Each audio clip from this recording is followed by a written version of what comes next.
Okay, तो हम इस वीडियो में बात करेंगे बुक्स के बारे में। पहली चीज़, why should we read books? हमें बुक्स को क्यों पढ़ना चाहिए? इसके पीछे का एक लॉजिक है। एक इंसान अपनी लाइफ को स्पेंड करता है, वो कुछ आइडियाज़ को उसमें गैदर करता है। अगर हम किसी एक ह्यूमन की बुक पढ़ रहे हैं, तो वो उसके पूरे लाइफ के आइडियाज़ को हम ले रहे हैं, बिना अपनी पूरी लाइफ को वेस्ट किए हुए। ज़्यादातर मैंने सक्सेसफुल पीपल का एनालिसिस किया है, इलॉन मस्क, जेफ बेज़ोस और जितने भी एलीट पीपल हैं अभी के समय में, वो सारे ही बुक्स पढ़ते हैं। और इवन अभी के समय में नहीं, जो पास्ट में एलीट पीपल थे, जूलियस सीज़र, रोमन एम्परर जो थे, और भी बहुत सारे लोग ये सारे बुक्स को डेफिनेटली पढ़ा करते थे, दूसरे के आइडियाज़ को लिया करते थे। Plato, Aristotle, Pythagoras, Heron, they all were nerds. ठीक है। दूसरी चीज़, इस वीडियो के अंदर जितनी बुक्स हैं मैं उनका स्पॉइलर नहीं दूंगा, बट कुछ ऐसी बातें बताऊंगा जिससे आपको इंटरेस्ट आए वो बुक्स को पढ़ने में, पहले से एक एक्साइटेशन हो उन बुक्स को पढ़ने के लिए। ठीक है। Hope you love content.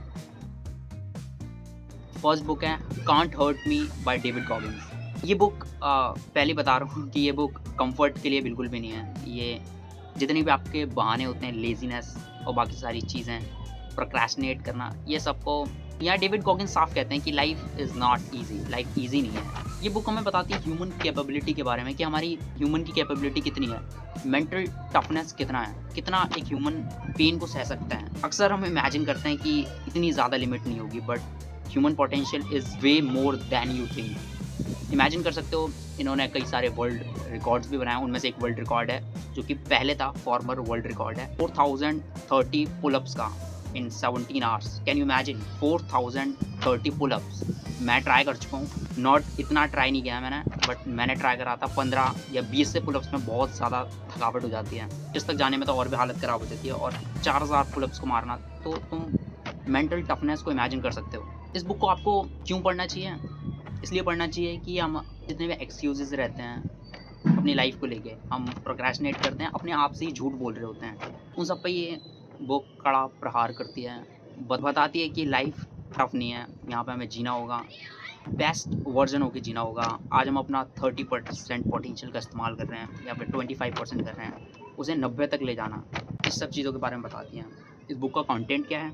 इस बुक में डेविड गॉगिन्स अपनी जर्नी से स्टार्ट करते हैं कि उनका बचपन कितना ट्रॉमेटिक बीता था। पहले मेरे को ऐसा लगता था कि हाँ, बचपन मेरा उतना ठीक नहीं बीता, बट इस बुक के अंदर वो बताते हैं कि उनका अपने बचपन के बारे में बताते हैं कि उनका बचपन कितना ज़्यादा बकवास था।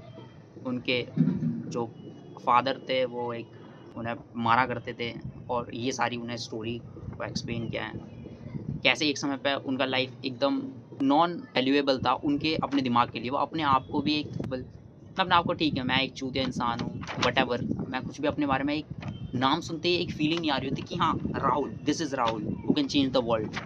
बट उस वर्ज़न से ये अपने उस वर्ज़न तक गए हैं। तो ये बहुत कमाल की बुक हैं। एक अगर किक स्टार्ट करना चाहते हो बुक्स पढ़ने को लेके, तो ये काफ़ी अच्छा ऑप्शन होगा।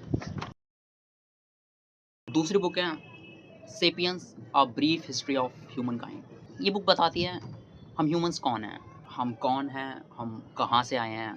ये बुक लॉजिक के ऊपर है, ह्यूमन हिस्ट्री के ऊपर है, कैसे हम एक नॉर्मल एनिमल थे, जैसे प्लैनेट अर्थ के ऊपर बाकी सारे एनिमल हैं, हम भी स्ट्रगल किया करते थे, खाने को ढूंढा करते थे, और बाकी एनिमल्स की तरह सफ़र करते थे। फिर ऐसा क्या हुआ होमो सेपियंस के साथ, जिन्होंने हमारी लाइफ की ट्रैजेक्टरी को ऐसे बदला कि हम आज उस लेवल पर आ गए हैं जिस लेवल पर कोई भी एनिमल नहीं आ पाया।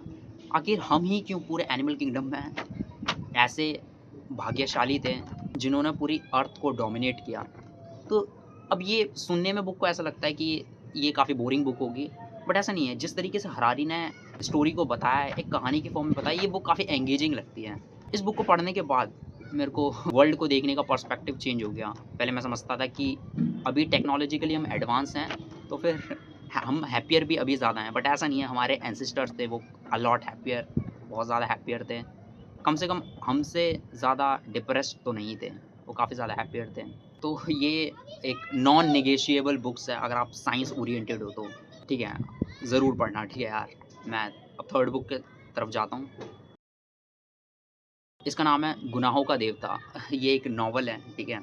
और मैंने इसे फर्स्ट पे क्यों लिखा, मतलब सबसे लास्ट में क्यों इंक्लूड किया, मतलब क्योंकि ये बुक, ये ऐसी बुक है जो हर किसी को पढ़नी चाहिए, क्योंकि आप अगर साइंस ओरिएंटेड हो या फिर नहीं हो, ये हर किसी को पसंद आने वाली है, ठीक है? ये बुक अगर तुम मेरी तरह अगर तुम्हें मेरी तरह लगता है कि इमोशन को शब्दों में समझा नहीं जा सकता ना, तो ये बुक फिर आपके लिए है। ये बुक एक रिवर की तरह है जो अपनी स्टोरीज़ में बहाती ले जाती है, बिल्कुल भी बोरिंग नहीं लगता और लिटरली मैं मेरे को रुकना पड़ा था कि हाँ यार, इससे ज़्यादा पोर्शन नहीं पढ़ूँगा। तो तुम समझ सकते हो ये बुक कितनी एंगेजिंग होगी।